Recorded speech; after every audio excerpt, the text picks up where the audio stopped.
지금이 청취율 조사 기간인 거 아시죠? 여러모로 바쁘시겠지만 이 기간만큼은 전화가 오면 끊지 마시고 어제 어떤 방송을 들었냐는 질문에 KBS 1라디오에서 방송되는 건강 365를 들었다 응답해 주시면 정말 감사하겠습니다. 평일엔 최은경 아나운서가, 주말은 박광식 의학 전문 기자가 진행하는 건강 365. 특히 서울과 수도권 지역에 계시는 청취자 여러분의 적극적인 참여와 응원 기다리겠습니다. 네, 건강을 위한 올바른 정보 앞으로도 최선을 다하겠습니다. 건강 365 사랑하는 가족과 부모님을 위해 오늘도 함께해 주세요. 박광식의 건강 이야기, 오늘 함께할 주제는 골다공증입니다. 골다공증은 골절의 위험 요인으로 지적되는데요. 서울 아산병원 정형외과 윤필환 교수와 함께합니다. 안녕하세요. 네, 안녕하세요. 사실 골다공증에 관심이 많은 분들이 또 이렇게 여러 있는데요.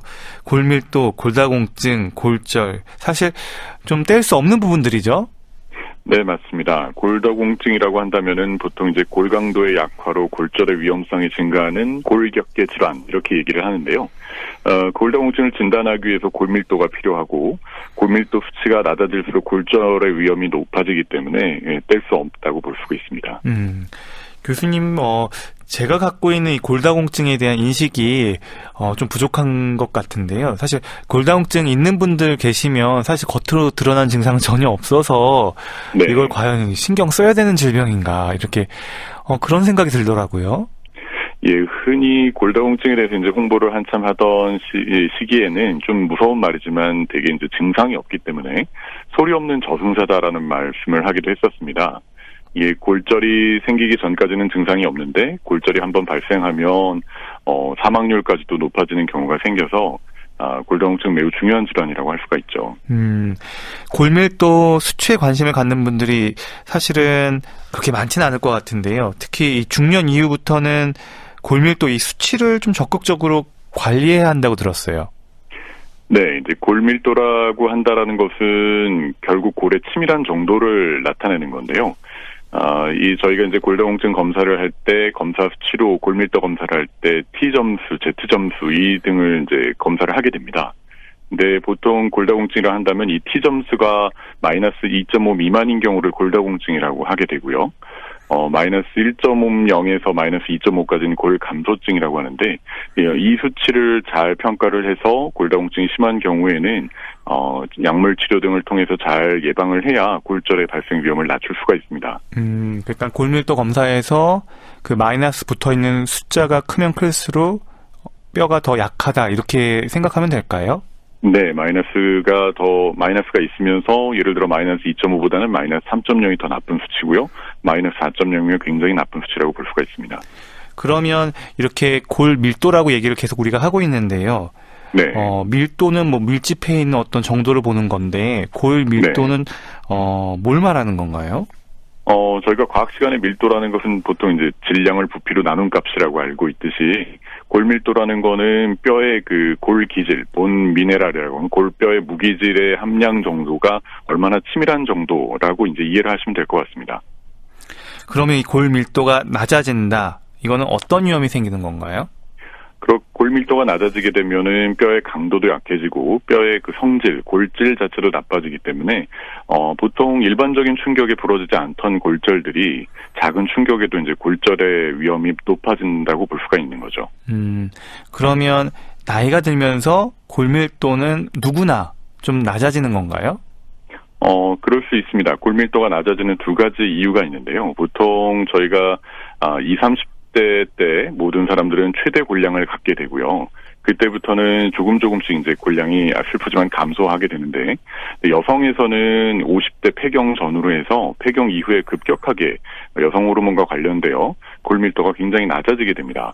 그리고 일반적으로 또 다른 노인성 골다공증이라는 것은 노화와 관련돼서 또 뼈의 생성이 좀 부족해지면서 자연스럽게 또 그 골밀도가 낮아지게 되죠.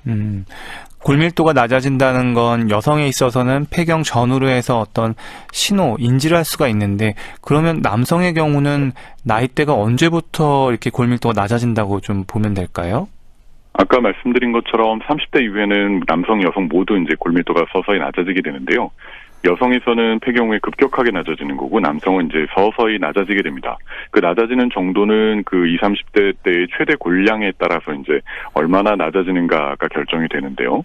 남성 골다공증은 대개 1차성으로 원인 없이 생기는 경우도 있지만 대개는 한 60% 이상은 뭔가 이유가 있어서 골다공증이 나빠지는 2차성 골다공증이 많은 것이 사실입니다. 아, 2차성 골다공증. 또 네. 나중에 좀 더 자세히 이제 여쭤봐야 될 것 같은데요. 네. 그럼 먼저 이 골밀도가 낮아지는 게 눈으로 보이는 건 아니고 네. 골다공증이 증상이 없다고도 말씀하셨는데 네. 그래도 많은 분들이 나이가 들고 폐경 이후에 또 뼈가 욱신욱신 거리고 그러면 이 네. 골다공증 증상이 아닌가 이렇게 여쭤보시는 분도 있더라고요. 맞습니다. 허리가 아프다고 하시는 분들도 내가 골다공증이 아닌가 여쭤보는 분들도 많이 계시는데요. 그러나 이제 역시 증상은 없습니다. 증상이 없지만 되게 이제 눈으로 저희가 대략 추정할 수 있는 것은 어르신들 중에 왜 나이가 연세가 드시면서 점점 허리가 앞으로 굽는 분들도 계시고 키를 측정해 보면은 매년 조금씩 작아지는 분들도 계시는데요. 그런 경우에는 증상은 없지만 척추뼈가 조금씩 압박골절이 증상이 없으면서 낮아지면서 높이가 낮아지면서 그렇게 그런 증상이 생기는 경우가 있죠.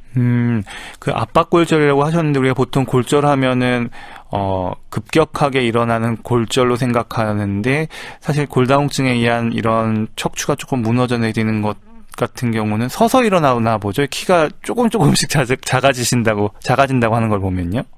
예, 증상이 없이 그렇게 압박골절이 일어나는 경우도 있고요. 그러니까 높이가 낮아진다고 보시면 됩니다. 척추뼈라는 것은 간단히 얘기하면 네모난 뼈인데요. 그게 납작해진다고 보시면 되는데 어떤 경우에는 골다공증 심한 경우에는 어떤 어르신들은 무거운 물건을 들어올리다가 갑자기 윽 하면서 이제 갑자기 골절이 생기는 경우도 있고 정말 심한 경우에는 기침을 하면서도 그런 압박골절이 생기는 경우도 있다고 합니다.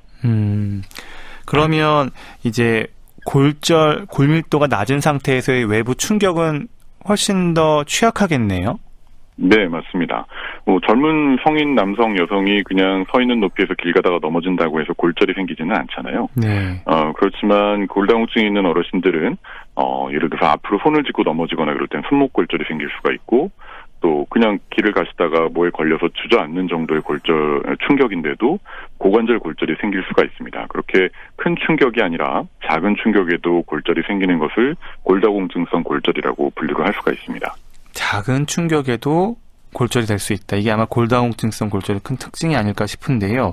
네. 그러면 나이가 들수록 뼈가 약해진다. 그리고 폐경 이후에도 골밀도가 또 낮아진다 이렇게 얘기를 해주셨는데 사실 네. 이런 요인들 골다공증의 원인으로 되는 부분들 이 요인 말고도 아까 2차성도 잠깐 언급은 해주셨지만 어떤 요인들이 더 있을까요? 네, 대표적인 게 아까 말씀드린 여성에서는 폐경 그리고 남성 여성 모두 노화 이 두 가지가 가장 흔한 요인인 것이고요. 환경적이나 유전적인 요인도 매우 중요합니다. 예를 들어서 가족력이 있는 경우에 가까운 어머니나 할머니께서 골다공증으로 진단을 받으시고 심지어 골다공증성 골절로 치료를 받으신 적이 있는 경우에는 본인도 골다공증이 생길 수 있는 위험이 좀 높고요. 그리고 영양 섭취도 매우 중요해서 비타민 D나 칼슘이 부족한 경우에도 그럴 수 있고 또 지나치게 신체 활동을 못하게 되는 경우에도 골다공증이 생길 수가 있습니다. 심지어 요새는 지하 상가와 같이 햇볕을 하루 종일 잘 보지 못하고 있는 곳에서 근무하시는 분들에서도 비타민 D 부족이나 운동 부족으로 인해서 골밀도가 낮은 것을 관찰할 수도 있습니다. 요인 중에 좀 듣다 보니까 좀 궁금한 게 생겼는데요. 체중이 덜 나가는 사람, 저체중인 경우도 골다공증하고 연관이 있는지 아니면 비만이 있는지 아니면 또 운동 부족이라고 하니까 또 비만하고도 연관이 있을 것 같고 이런 부분에 대해서는 좀 어떻게 알려져 있나요? 저체중은 골다공증의 위험 요인으로 잘 알려져 있습니다. 그래서 보통 이제 골밀도 검사를 할 때 보험 기준이 여러 가지가 있는데요. 고위험군에 전체중이 들어가 있습니다. 저희가 알고 있는 신체 질량 지수 BMI라고 하는 수치가 한 18보다 낮은 경우에는 골밀도 감소의 위험이 높기 때문에 골다공증 검사를 해보는 경우도 있게 되고요. 반면에 논란은 있지만 비만인 경우에는 영양 섭취가 불균등한 경우에는 골다공증의 위험이 있지만 오히려 체중이 많이 나감으로 인해서 뼈가 많이 활동을 하기 때문에 골밀도가 올라간다 이렇게 주장을 하시는 분들도 있고 아까 사회자님께서 말씀하신 것처럼 기자님께서 말씀하신 것처럼 활동을 하지 못하기 때문에 뼈가 이제 약해진다 이렇게 보는 경우도 있습니다. 그럼 비만인 경우에는 조금 더 그분의 상황들을 좀 들여다보고 실제로 검사를 해봐야지 좀 알 수가 있겠네요. 네, 맞습니다. 지난 2018년부터였던가요? 이 골다공증의 이 국가 건강검진 대상이 66세에서 54세로 낮아졌다고 들었는데요. 이게 네. 어떤 의미를 갖는지 좀 궁금하기도 하고요. 또 뼈가 약해지는 사회적인 요인들이 많아졌다는 건지 조기 발견의 중요성이 또 강조되는 건지 이 연령대를 낮춘 거 어떻게 의미를 부여할 수 있을까요? 이미 다른 나라에서는 54세, 50세 이상 이런 게 이제 연령대를 낮춰서 잡았었는데 우리나라가 조금 높게 잡았었던 거고요. 그런 것이 아까 말씀드린 대로 50대 이후에 골밀도가 급격하게 감소를 하고 또한 그로 인해서 골절 발생률이 매우 높아진다고 통계적으로 알려져 있습니다. 특히 이제 2008년 이후에서는 50세 이상의 골절이 우리나라에서 매우 계속 증가하고 있기 때문에 54세로 이제 낮아지는 것은 당연한 것으로 생각이 됩니다. 그러면 골밀도를 높이는 게 골다공증성 골절 위험을 줄일 수 있다라는 게 전제일 텐데요. 네. 골밀도가 낮을 때 어떤 치료가 진행될 수 있을까요? 가장 기본적으로는 신체 활동을 항상 유지를 하시는 거고요. 중력이 실리는 운동, 즉 보행 같은 것이 굉장히 중요하고 그리고 올바른 영양 섭취도 중요합니다. 우리나라 음식 섭취를 기준으로 했을 때 비타민 D와 칼슘이 부족한 경우가 굉장히 많거든요. 그래서 비타민 D가 함유된 음식이나 영양제, 칼슘이 함유된 음식을 잘 섭취를 하고 이것으로도 부족할 때 골다공증으로 진단을 받고 골밀도가 상당히 낮은 경우에는 약물 치료를 받는 것도 중요합니다. 지금 아마 교수님께서 얘기하는 부분들, 그러니까 골다공증 전에 이제 병원에서 검사를 해보면 골다공증은 아닌데요. 골감소증, 골밀도가 좀 낮습니다라고 얘기 듣는 분들한테도 이게 해당되는 얘기일까요? 네, 맞습니다. 사실 WHO 기준으로 해서 골다공증을 기준으로 할 때 아까 제가 마이너스 1.0에서 마이너스 2.5까지는 골감소증이라고 말씀을 드렸잖아요. 네. 그래서 보험에 해당되지 않기 때문에 이 해당군에서는 약물 치료를 하진 않지만 사실 또 통계적으로 본다면 이 골감소증에서 골절의 발생률은 굉장히 높습니다. 그래서 꼭 골다공증이 아니더라도 골감소증에 해당되는 경우에는 아까 말씀드린 예방적인 방법을 반드시 잘 이행을 하셔야 되고요. 또 유전적이나 또 고위험군에서는 그런 경우에도 골다공증 치료를 꼭 받으셔야 됩니다. 그러면 좀 더 이제 얘기를 더 드려보면 사실 만약 제가 골감소증이 진단받게 되면은 뼈가 약해졌다라고 저도 받아들일 것이고 뼈가 어디 다른 데 부딪힐까봐 골절에 대한 걱정이 더 늘어날 것 같고 근데 병원에서는 좀 더 움직이시고 좀 더 신체 활동을 해야 된다라고 하면 약간은 좀 양가 감정이 일어날 것 같아요. 맞습니다. 이렇게 아무리 골감소증이 있고 골밀도가 낮다고 하더라도 아까 낙상과 같은 사고가 일어나지 않으면 사실 골절이 생기는 것은 아니거든요. 그래서 운동 중에서도 이제 골다공증이 있는 경우에 해당되는 여러 가지 운동 방법들이 있는데 제일 중요한 것은 저는 균형을 잡는 운동이 굉장히 중요하다고 봅니다. 넘어지지 않는 것이 중요하기 때문에 근력을 유지하는 것도 중요하고요. 여기서 또 다른 개념이 나오는데 골밀도가 감소하는 골다공증뿐만이 아니라 근력이 감소하고 근육의 양이 감소하는 근감소증이라는 것도 있거든요.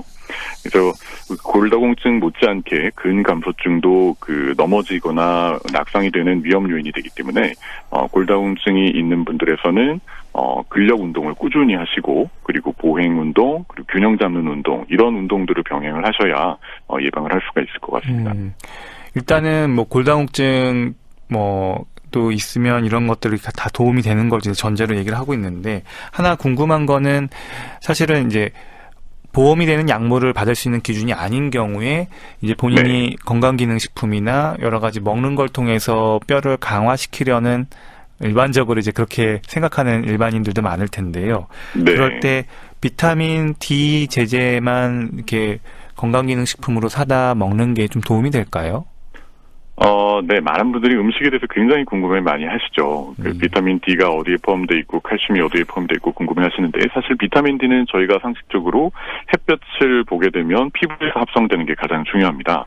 음식에도 물론 많이 포함되어 있지만, 그래서 꼭 저는 저희 병원을 방문하시는 분들께, 하루에 2번 이상 햇볕을 20-30분 이상 꼭 보면서 걷는 운동을 하시라고 권장을 해드리죠. 그리고 그것도 부족할 경우에는, 나중에 이제 치료 말씀을 드릴 때 더 얘기를 할 수도 있겠지만, 하루 권장 용량이라는 게 있습니다. 비타민 D는 보통 800 IU 이상을 꼭 복용을 하라고 권장을 하고 있거든요. 부족한 경우에는 약으로 드시는 것도 좋은 방법이고요. 칼슘과 같은 경우에는 칼슘은 좋은 영양제지만 또 드시는 분 중에서는 변비나 소화불량 같은 부작용들을 많이 호소하시기 때문에 음식에 포함되어 있는 것을 섭취하시는 것이 더 좋을 것 같습니다. 대표적으로 음식에 칼슘이 섭취되어 있는 것은 우유가 있겠고요. 멸치, 두부 이런 것들이 다 있기 때문에 음식을 골고루 섭취하는 것이 중요합니다. 이외에도 많은 분들이 물어보시는 게 구체적으로 말씀드린 것도 좀 그럴 수 있지만 홍화씨, 맞아요. 곰탕 이런 거를 말씀을 하시는데요. 홍화씨는 제가 잘 모르겠고 곰탕과 같은 경우에는 물론 칼슘도 많이 들어있지만 거긴 지방도 많고 굉장히 인도 많기 때문에 오히려 칼슘 흡수를 방해한다고 알려져 있습니다. 곰탕이 나쁘다는 것이 아니라 그것을 칼슘 섭취를 위해서 또 뼈를 많이 생기게 하기 위해서 그것만 드시는 것은 안 좋다는 말씀을 드립니다. 네. 그러면 이제 병원에서 이제 골밀도 검사에 대한 얘기 조금 더 해볼게요. 사실 네. 골밀도 수치가 아까 마이너스 2.5, 마이너스 1.0 요 기준을 갖다 얘기해 주셨는데 네. 사실 마이너스가 붙은 것도 왜 붙었는지 저는 잘 모르겠는데 네. 골밀도 검사는 어떤 원리에 의해서 이렇게 딱 뼈가 약해져 있는지를 알 수 있는지 사실은 그 뼈에 얼마나 이게 밀도가 높은지 보려면 사실은 일반적으로 좀 조직 검사를 해가지고 네. 진짜 거기 질량 대비 얼마 부피 대비 이런 것들을 봐야 될 것 같은데 이게 네. 어떤 원리로 이렇게 좀 측정되는지 간단하게 좀 설명이 가능할까요?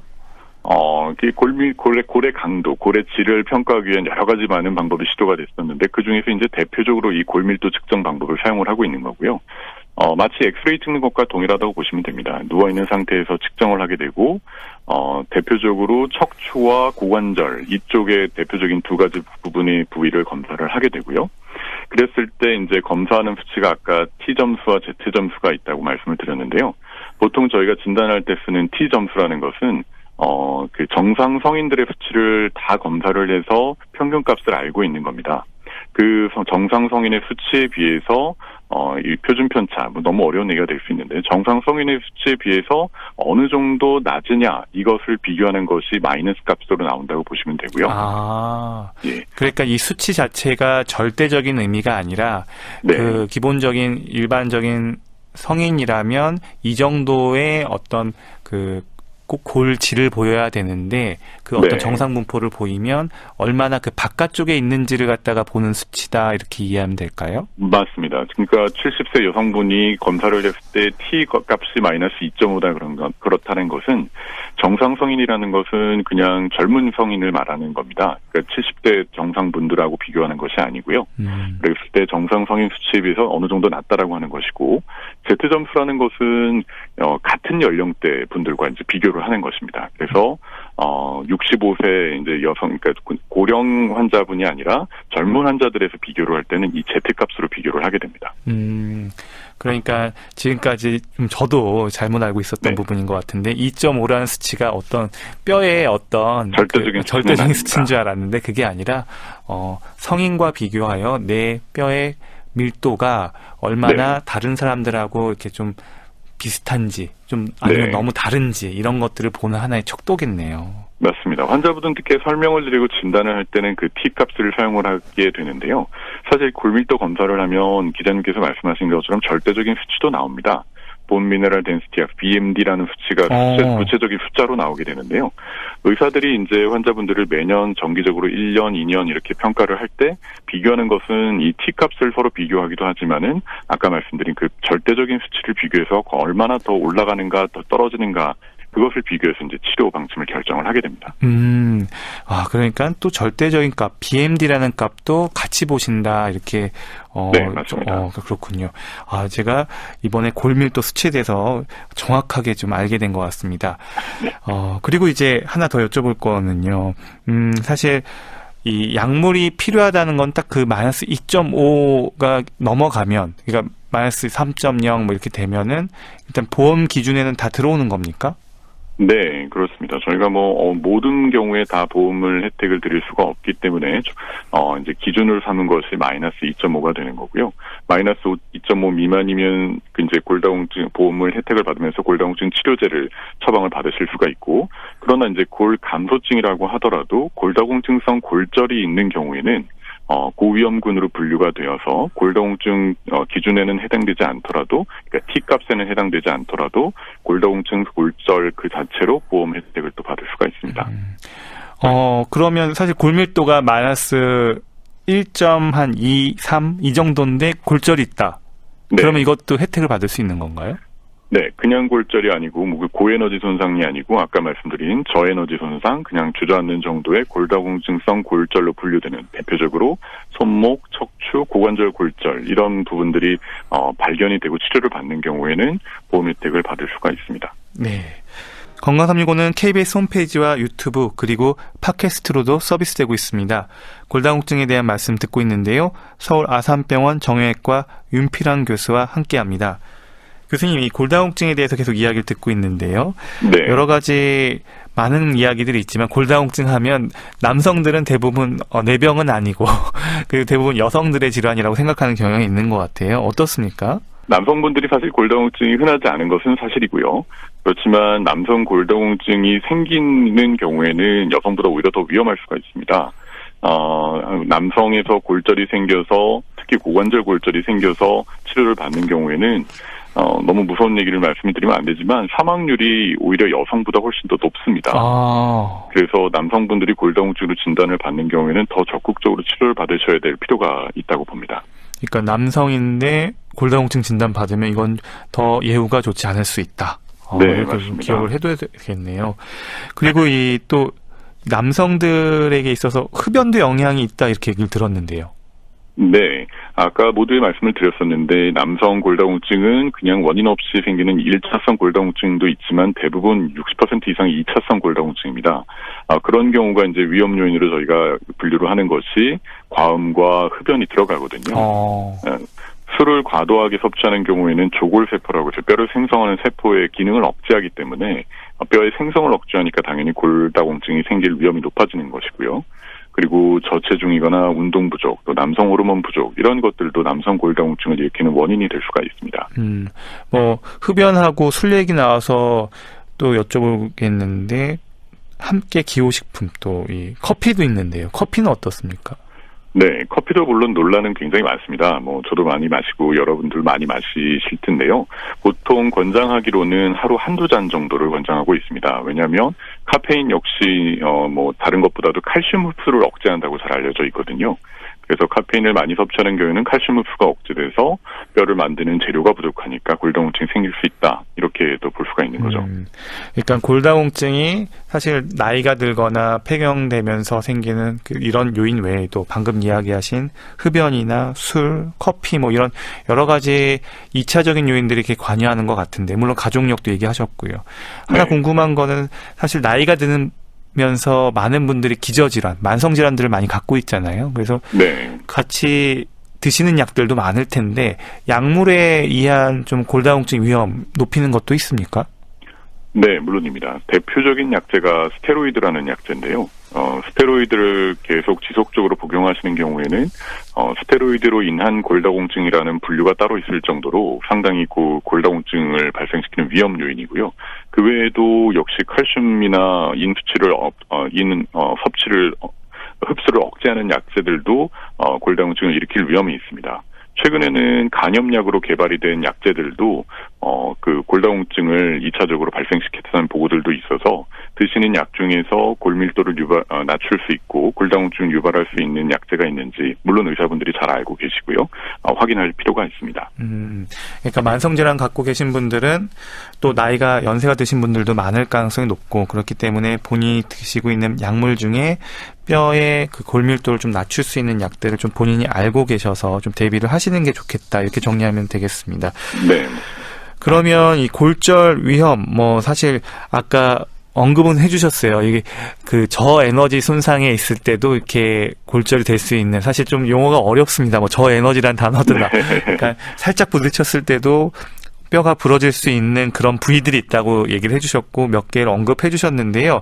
네. 좀 더 구체적으로 어디죠? 그러니까 손목인 거죠. 손목하고. 네. 손목, 척추뼈, 고관절. 고관절뼈라 하면은 대퇴골 그 근위부, 엉덩관절이라고 하죠. 엉덩이 쪽 저희 네. 허벅지 움직이는. 네. 그러면은 이 부위들이 잘 부러진다는 거는 사실 네. 뼈라는 게 여기만 있는 게 아닌데 네. 이유가 있을까요? 이 세 가지 부위를 척추, 손목, 고관절 얘기해 주셨는데 이 네. 이유가 있을까요? 사실 골다공증 강의나 이런 골절에 대한 강의를 말씀을 드릴 때는 시각적으로 뭔가를 보여드리면서 하면 아주 전달이 잘 될 텐데요. 맞아요. 이게 라디오라서요. 네. 네, 말씀을 전달하는 데는 조금은 더 한계가 있을 것 같긴 합니다. 그러나 이제 손목, 척추와 같은 뼈에는 보통 저희가 이제 뼈에는 피질골과 해면골이라고 이제 있는데요. 해면골이 굉장히 풍부한 곳입니다. 그래서 골다공증이 생기게 되면 이 해면골에서 뼈가 없어지는 경우가, 뼈가 소실되는 경우가 굉장히 많기 때문에 골절에 취약해지게 되는 거죠. 다른 뼈 중에서도 그쪽 부분이 피질골이 굉장히 얇고 해면골이 많아서 그쪽 부분이 취약해지게 되는 겁니다. 반면에 고관절 골절은 그래도 이제 피질골이 어느 정도 있게 되는데 역시 다른 부위에 비해서 취약하기 때문에 또 연령이 더 증가를 하게 되면 고관절 골절의 발생까지도 있는 거죠. 많은 분들이 이제 어느 정도 부딪혀야 도대체 저에너지 손상이가 이제 또 좀 맞아요. 그것도 정말 궁금하더라고요. 누가 와서 부딪히면 부러지는 게 아닌가 이러시는데 그런 정도는 아니고요. 저희가 고에너지라는 것은 한 2층 이상 높이에서 떨어지거나 교통사고가 나거나 이런 아주 심한 손상을 고에너지 손상이라고 얘기를 하는 거고요. 저에너지 손상은 아까 말씀드려도 그냥 길을 가다가 주저앉는다, 넘어졌다. 특히 회전문을 돌아가다가 걸려서 넘어진다랄지 침대에서 떨어진다랄지 그런 정도의 손상을 저에너지 손상이라고 말씀을 드릴 수가 있을 것 같습니다. 그래도 이렇게 좀 기준을 예시를 해주셔서 얘기를 들으니까 좀 이해가 되는 것 같습니다. 그리고 피질골, 해면골 이렇게 좀 용어가 어렵긴 했지만 피질골은 좀 단단한 뼈라고 생각하면 되고 그 속에 있는 좀 스폰지 같은 뼈가 해면골이라고 생각하면 될까요? 네, 정확히 말씀해 주셨습니다. 그래서 사실 아까 얘기한 손목이나 이런 데는 그 안에 좀 스펀지 같은 그런 해면골이 좀 많아서 어떤 충격에 의해서 좀 부러질 수 있다. 이렇게 이해를 해도 되겠죠? 네. 네. 사실 보면서 하면은 조금 더 좋을 텐데 그래도 말씀만 들어도 어느 정도는 저희가 이해를 한 것 같아요. 저보다 잘 설명해 주신 것 아닙니다. 같습니다. 교수님께서 얘기를 해주신 걸 이제 제가 이해한 바를 또 청취자 여러분께 전달하는 게 제 역할이니까요. 그러면 이제 골다공증성 골절에 있어서 이렇게 세 가지 부위를 대표적으로 얘기해 주셨는데 교수님께서 가장 흔하게 보시는 골절은 뭡니까? 임상에서요. 예, 저는 고관절 질환 진료를 맡고 있는데요. 그래도 이제 골다공증성 골절로 가장 흔한 것은 척추 골절입니다. 척추 골절이 전 연령에서 이제 그 고령군에서는 가장 흔하고요. 근데 이제 손목, 척추는 대개 이제 50세 이후에 갑자기 증가를 하게 되고요. 그 중에서도 손목 골절은 50대에서 흔하게 됩니다. 이 길을 가다가 넘어질 때도 연세가 많으신 어르신들은 균형 감각이 좀 떨어지기 때문에 대개 뒤로 넘어지거나 옆으로 넘어지시는 경우가 많은 반면에 비교적 젊으신 분들은 앞으로 넘어지면서 손을 짚게 됩니다. 네. 그랬을 때 이제 약해진 손목이 부러지기 때문에 그럴 거라고 추정을 하게 되고요. 그러나 이제 70세 이후 이제 그때부터는 갑자기 고관절 골절이 급증을 하게 되는데, 앞서 말씀드린 균형 감각 이상이나 또 뼈가 피질골, 해면골 모두 약해지기 때문에 그때 그렇게 이제 고관절 골절이 증가를 하게 되는 것 같습니다. 교수님께서는 고관절 골절이 주된 분야신 거죠?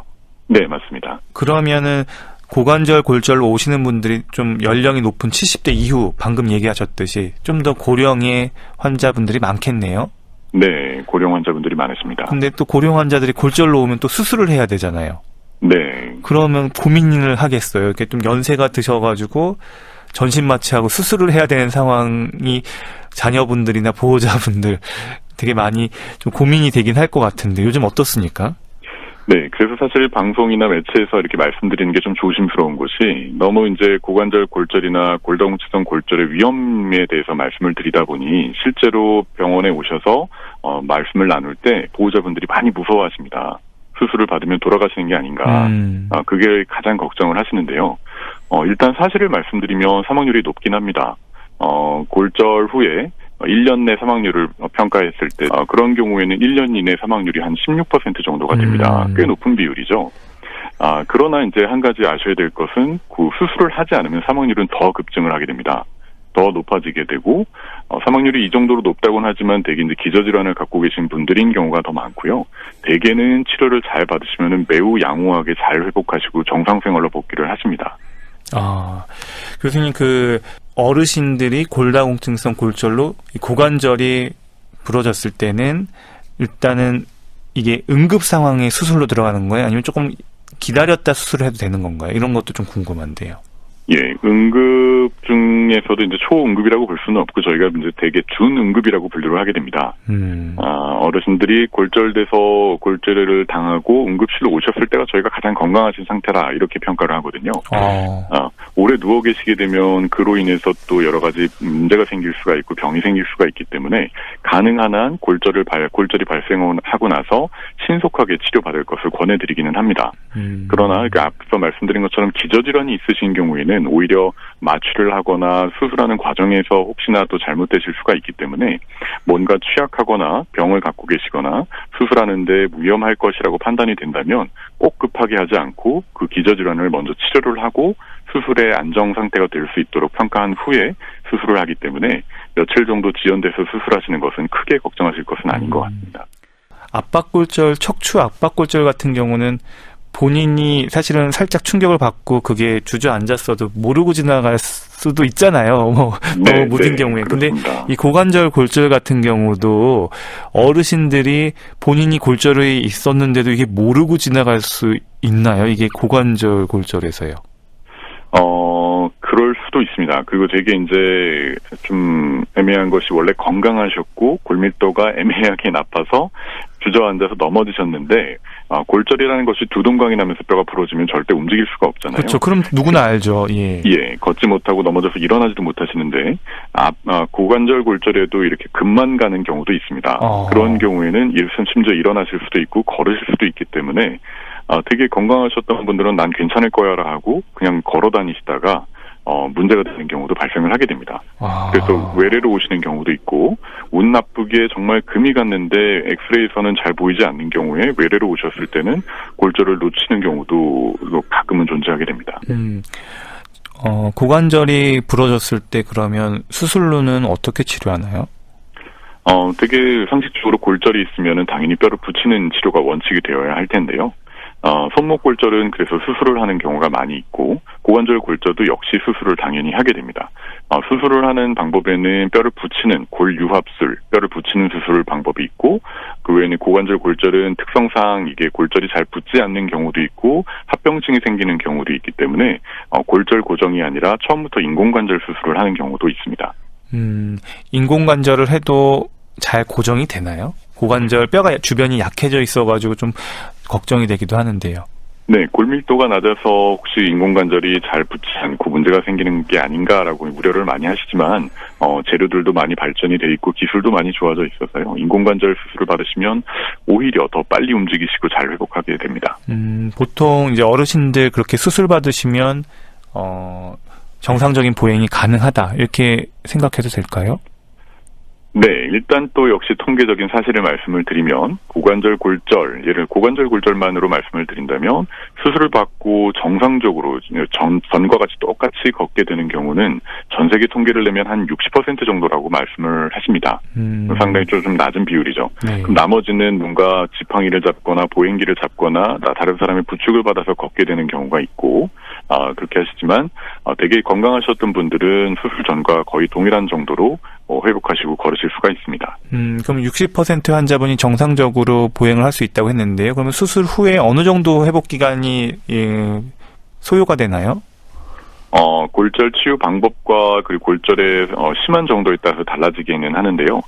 대개는 골절 고정, 골절을 고정하는 수술을 했을 경우에는 보통 하루 이틀 정도 침상 안정을 하시다가 빠르게는 하루째부터 휠체어를 타시고 이틀째부터 걷는 연습을 하시고 대개는 6주 정도면은 지팡이 하나나 목발 하나 정도로 이제 보행을 하시다가 한 2, 3개월, 보통 한 3개월, 4개월 정도로 이제 잡기도 하는데요.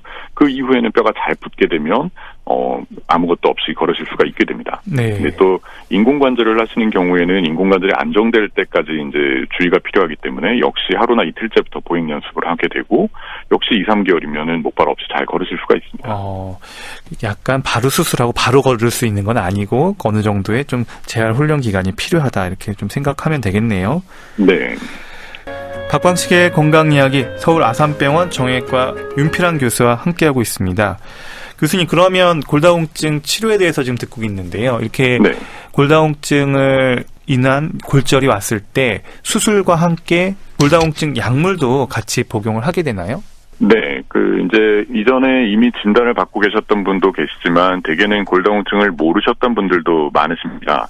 그래서 입원을 하시게 되면 골밀도 검사를 통해서 골다공증이 있는지 없는지를 평가를 하게 되고, 만약에 이제 골다공증이 발견이 되면, 수술과 함께 이제 약물 치료를 시작하게 되죠. 약물 치료를 시작하는 시기는 골절 치료를 하는 경우에는 골다공증 약이 골절 치료에 방해가 된다는 논란이 있기 때문에, 골절 치료 시기, 약물 복용 시기는 의사분과 꼭 상의를 하시는 것이 좋을 것 같습니다. 네.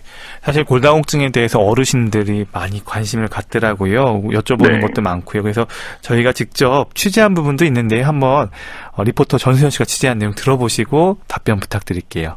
네. 몸이 너무 약해가지고 폐경이 정말 너무 빨리 와가지고 진짜 많이 아파요. 30대 후반에 폐경이 와가지고 그 다음부터 특히 날씨 추우면 정말 너무 힘들고 흐리면 정말 아프고 무릎, 발목 이렇게 뼈 이런 거 손가락 마디마디 다 계단 잘 못 다녀요. 뼈 건강 계속 신경 써야 되는데 바쁘다 보니까 신경 쓰지 못해서 되게 걱정되거든요. 58세 되신 저희 어머님께서 골다공증을 진단받으셨습니다. 칼슘 보충하신다고 매일 아침에 칼슘제를 드시고 계십니다. 제 생각으로는 칼슘제만으로는 좀 부족할 것 같은데요. 예전에 갑상선 수술을 했었는데 그때서부터 뼈가 약해져서 골 감소증이 있다고 해서 운동을 해줘요. 걷기 운동을 많이 해주고요. 만약을 위해서 또 비타민 D하고 칼슘제를 복용하고 있습니다. 병원에서 골 감소증이 있다고 하니까 미리 예방 차원에서 계속 약 잘 복용하고 노력하면 괜찮지 않을까요? 네, 이렇게 궁금한 것들이 많은데요. 전수현 씨가 이렇게 질문. 네, 그렇습니다. 정말 그 골다공증에 대한 얘기들을 쭉 해주셨는데 일단은 제일 궁금한 건 아무래도 이렇게 몸이 약하신 분들이 또 있기도 마련이지만 이렇게 뼈가 유독 약하게 태어나신 분들도 있나요? 유전적으로 그런 경우도 있지만요. 네. 대개는 정상적인 골질을 갖고 계신 분들은 자기가 얼마나 평상시에 노력하는가에 따라서 최대 골량을 어느 정도 유지하게 되게 됩니다. 네. 그럼 이렇게 폐경이 30대 후반에 왔다라고 얘기하시면서 지금 굉장히 많은 걱정을 하고 계시는데 지금 현재 40대 중반 정도 되셨다고 하시더라고요. 네. 네, 지금 굉장히 좀 많은 기간을 좀 방치하긴 했지만 사실 바빠서 또 무섭기도 해서 뼈가 아프고 무릎이나 이런데 뭐 계단도 못 올라갈 정도로 힘든데도 불구하고 계속 이렇게 두고 계시는데 너무 걱정은 하시고요. 어떻게 관리를 하셔야 될까요? 네, 그분의 말씀을 제가 들었는데요. 40세 이전의 폐경을 맞이하시는 여성분들은 대개 수술 받으시거나 네. 어떤 이유에 있어서 이제 조기 폐경이 되는 경우가 있는데요. 네. 그런 경우엔 정말 골다공증의 고위험군이라고 할 수가 있습니다. 그러나 그 여성분께서 말씀하신 내용은 사실 골다공증과는 큰 관련이 없다고 볼 수도 있습니다. 아, 그래요? 예, 골다공증이 통증이 생기거나 다른 증상이 있는 경우는 매우 좀 드물거든요. 말씀하신 증상은 좀 젊으신 분께는 죄송하지만은 네. 폐경 여성분들이 되게 손발이 쑤시고 아프고 화끈거리고 뜨겁고 뭐 이런 증상들을 많이 호소하시는 그 폐경 증상과 매우 유사하다고 볼 수가 있습니다. 네네. 그래서 연령과 구분을 안 해서 50대 전후로 이제 폐경 여성분들이 외래로 오실 때 네. 그런 증상들을 많이 말씀을 하시고 그때 대부분 또 류마티스 내과를 찾기도 하고 여러 가지 과를 전전하게 되는데요. 그런 경우는 골다공증보다는 여성 호르몬과 관련된 증상이기 때문에 제가 추천드리는 거는 산부인과를 좀 방문을 하셔서 혹시나 호르몬 치료가 필요한지 네. 상담을 받아보시는 것도 좋을 것 같습니다. 그렇군요. 이제 58세이신 어머님이 골다공증 진단을 받으셨대요. 네, 이분이 칼슘 보충하신다고 매일 아침에 아주 열심히 칼슘제를 드시고 계시긴 하시는데 중요한 건 아들이 봤을 때 이것만 갖고 괜찮을까라는 생각이 들어서 혹시 또 다른 관리나 또 드셔야 되는 평상시에 뭔가 이렇게 음식 같은 거에 필요한 게 있을지 궁금하시다고요. 네, 아주 좋은 습관을 갖고 계신 거고요. 네네. 우리가 섭취하는 음식으로는 좀 부족하기 때문에 칼슘은 되게 하루 800에서 1000mg, 비타민 D는 800IU 이상을 섭취할 것을 권유를 하죠. 우리 몸에 칼슘이 부족하면 뼈에서 그 뼈가 흡수가 되면서 그쪽에서 칼슘을 보충하려고 하기 때문에 또 역시 골밀도를 낮추게 되거든요. 네. 그래서 꼭 그 충분한 용량으로 섭취를 하시고 네. 그 외에도 음식으로 섭취를 하실 때 아까 잠깐 말씀드렸지만 네네. 우유, 멸치, 두부, 네. 또 무청, 미역 여러 가지가 있습니다. 그 칼슘이 많이 함유된 음식을 꼭 섭취를 하시는 것이 중요할 것 같습니다. 그리고 이 갑상선을 수술하신 분인데 그때서부터 좀 뼈가 약해지면서 골감소증이 있다라는 얘기를 들었다고 하시더라고요. 그래서 이제 운동을 아주 요즘 열심히 하고 있는데 특히 이제 걷기 운동 좀 많이 하시고 또 만약을 위해서 비타민 D하고 역시 또 칼슘제 열심히 드시고 계시는데 이렇게 관리 잘하면 골감소증이 없어질 수 있는지 궁금하시다고요. 네, 굉장히 긍정적인 생각으로 잘 하고 계신 것 같습니다. 네. 갑상선 호르몬, 부갑상선 호르몬 역시 2차성 골다공증을 유발할 수 있는 중요한 요인이고요. 네. 그래서 걷는 운동 자체, 체중을 실어서 중력에 반해서 운동을 하는 것 자체가 골밀도를 향상시킬 수 있고 더불어서 또 햇볕을 보면서 운동을 하시기 때문에 비타민 D를 또 많이 풍부하게 얻을 수 있어서 모두 다 좋을 것 같습니다. 단 여기서 이제 여성분들이 운동을 하시거나 야외에 나가실 때 네. 그 자외선 차단제를 많이 네, 바르시게 네, 되는데요. 그렇죠. 예, 그렇게 너무 지나치게 차단제를 많이 바르면 사실 아무런 소용이 없습니다. 그래서 운동을 하실 때는 좀 옅게 바르시거나 하지 않고 일광욕을 하시는 것도 좋을 것 같습니다. 그러면 이렇게 운동을 할 때 걷는 운동 좋다고 말씀하셨잖아요. 네. 그 외에 근력 운동 요즘에 스쿼터 운동 굉장히 많이들 하고 계시는데 이런 네. 것도 좀 많이 도움이 될 수 있을까요? 물론입니다. 운동은 매우 중요합니다. 예를 들어서 나사에서 우주 비행사들이 우주로 한번 나갔다 오면은 중력이 없기 때문에 그 골밀도가 감소를 한다고 합니다. 네. 골다공증이 생기는 경우도 있고 그래서 우주 비행사들이 우주에 나가서도 열심히 운동을 하는 이유거든요. 네네. 근력 운동도 매우 중요하고 네. 스쿼팅을 하실 때 근데 어르신들은 스쿼팅을 하거나 좀 과도하게 굽히는 운동을 하시다 또 넘어지실 수도 있기 때문에 완전히 쪼그려 앉았다 일어나는 스쿼팅보다는 기마 자세, 주춤서기 자세 정도로 잠깐 앉았다 일어나는 정도 운동하시는 게 좋을 것 같고요. 네. 또 역시 그 골다공증, 근감소증에서 중요한 게 악력이라고 얘기를 합니다. 손을 쥐는 힘. 그래서 악력 운동을 하시는 것도 큰 도움이 될 수 있을 것 같습니다. 제가 또 우려하는 운동 방법 중에는 네. 이제 요새 이제 동네 한 바퀴 걷는 어르신들이 많으신데 뒤로 걷는 분들을 자주 뵙게 되거든요. 그렇죠. 예. 균형 감각이 좋고 건강하신 분들은 물론 도움이 될 수는 있지만 뒤로 걷는 운동을 하다가 넘어지는 경우에는 진짜 골절이 생길 위험이 매우 높습니다. 그래서 좀 조심하시는 게 좋을 것 같습니다. 정말 말씀 잘 들었습니다. 네. 리포터 전소연 씨도 감사합니다. 네, 고맙습니다. 네, 교수님 벌써 시간이 많이 지나갔는데요. 네. 네, 오늘 골밀도, 골다공증, 그리고 골다공증으로 인한 골절과 또 수술에 대한 말씀 들은 것 같습니다. 골다공증성 골절 수술한 분들에게 그리고 골다공증으로 인한 골절 위험에 대한 예방에 대해서도 강조하고 싶은 말씀 마지막으로 부탁드립니다. 네.